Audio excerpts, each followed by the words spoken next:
بہترین انویسٹمنٹ۔ بسم اللہ الرحمن الرحیم۔ ایک بچہ 10 روپے لے کر پلاؤ والے کے پاس آیا۔ ریڈی پر ٹھہرے ہوئے لڑکے نے چاول دینے سے انکار کر دیا۔ میں کہنے ہی والا تھا کہ بچے کو چاول دے دو، باقی پیسے میں دوں گا، کہ اتنے میں پلاؤ والا خود آ گیا اور بچے سے 10 روپے لے کر اسے بہت پیار سے شاپر میں ڈال دیے۔ میں نے سوال پوچھا، مہنگائی کے اس دور میں 10 روپے کے چاول؟ کہنے لگے، بچوں کے لیے کیسی مہنگائی، بچے تو بچے ہی ہوتے ہیں۔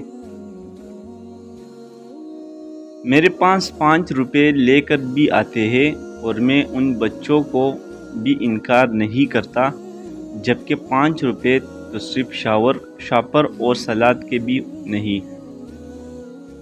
لیکن ہر جگہ منافع نہیں دیکھا جاتا۔ میں چھوٹی چھوٹی چکن کی بوٹیاں بھی دیگ میں ڈالتا ہوں، اور وہ ان بچوں کے لیے ہی ہوتے ہیں جو 5 یا 10 روپے لے کر آتے ہیں۔ وہ چاول کے ساتھ یہ چھوٹی سی بوٹی دیکھ کر جب مسکراتے ہیں تو مجھے لگتا ہے میری نمازیں اب قبول ہوئی ہے۔ آج کے دور میں امیروں کے بچے 5-10 روپے لے کر نہیں آتے، یہ غریب بچے ہوتے ہیں۔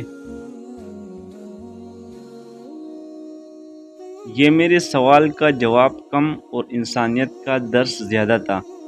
یہ محبت کا خالص جذبہ، یہ بچوں سے محبت، یہ غریبوں کا احساس، مجھے سمجھ آ گئی کہ اس چاول والے کے چہرے پر مسکراہٹ کیوں بسیرا کرتی ہے۔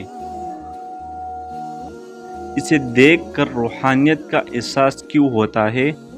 ہر جگہ منافع نہیں دیکھا جاتا، کیونکہ ہر انویسٹمنٹ اگر دنیاوی فائدے کے لیے کرتے رہیں گے تو آخرت میں ہمارے پلے کیا ہوگا۔ یہاں کچھ ایسی انویسٹمنٹ ضرور کیجیے جس کا منافع وہاں ملے گا جہاں کوئی کسی کا نہیں۔